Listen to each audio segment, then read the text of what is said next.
Insécurité alimentaire, le Royaume-Uni au chevet du sud de Madagascar. Le Royaume-Uni apporte un soutien financier additionnel de 2,16 millions de dollars en faveur des populations du sud de Madagascar via le PAM, qui permettra d'assister alimentairement près de 100 000 personnes des localités les plus affectées par la sécurité alimentaire. La représentante du PAM à Madagascar, Pascalina Sidiorio, a indiqué qu'une amélioration significative de situation de la malnutrition a été constatée depuis peu, mais il faudrait redoubler d'efforts afin de renforcer la résilience. Plus de détails dans cet extrait. Quelques productions cette année, comparées à l'année passée, qui c'était vraiment nul, disons, c'était néant. Mais les acquis qu'on a fait, soit au niveau de la malnutrition et soit au niveau de la sécurité alimentaire, ils sont vraiment très légers, très peu pour pouvoir s'arrêter, disons. Donc la malnutrition continue encore d'atteindre les enfants du sud de Madagascar. On a presque 500 000 enfants qui se trouvent dans une situation de malnutrition modérée, et dont il y en a 100 000 qui peuvent être dans une situation aiguë et sévère. Donc l'effort doit se faire, doit se continuer, parce que ce qui a été fait, c'est juste une petite graine, si vous voulez. On a évité, comme on a dit, la catastrophe, disons, parce qu'on avait l'année passée, si vous vous souvenez, on avait presque 50 000 personnes qui étaient dans une situation de famine, qui pouvaient passer à une situation de famine grave. Mais ça, grâce à l'aide justement des pays comme le Royaume-Uni et d'autres partenaires, on a pu éliminer ce risque, que c'est important.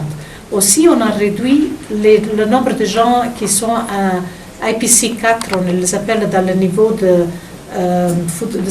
insécurité alimentaire grave, que c'est au niveau 4.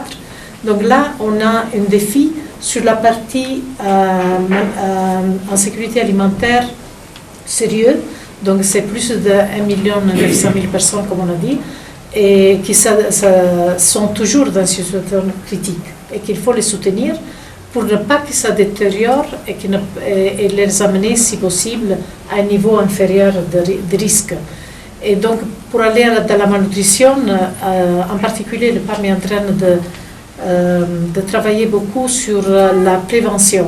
Donc on fait beaucoup d'activités, notamment dans la région d'Ampani et d'Amboissare, pour faire une prévention avec des actions intégrées. Donc c'est l'assistance alimentaire, mais c'est aussi la partie d'éducation nutritionnelle aux familles, apprendre à cultiver des cultures plus nutritionnelles, les potagères, quoi il faut manger, les légumineuses qui ont plus de protéines. Donc c'est couplé, c'est intégré, c'est un développement rural, disons, au niveau des familles qu'on est en train de faire. Et je pense que si l'ambassadeur a eu l'occasion de voir même, non, lors de votre mission à Istanbul, vous me disiez. Et donc ça, c'est vraiment une des choses qui peuvent s'émener à l'échelle pour éviter justement une retombée des malnutritions chaque année et chaque période de soudure. Donc c'est la route qu'on veut poursuivre au niveau du PAM. Quant à l'ambassadeur du Royaume-Uni à Madagascar, son Excellence M. David Ashley, il a souligné que son pays est heureux de contribuer à l'amélioration des conditions de vie des populations du sud malgache. Il a rappelé que les premiers apports du Royaume-Uni avaient permis d'atténuer les effets de la sécheresse et d'éviter une catastrophe nutritionnelle l'année dernière.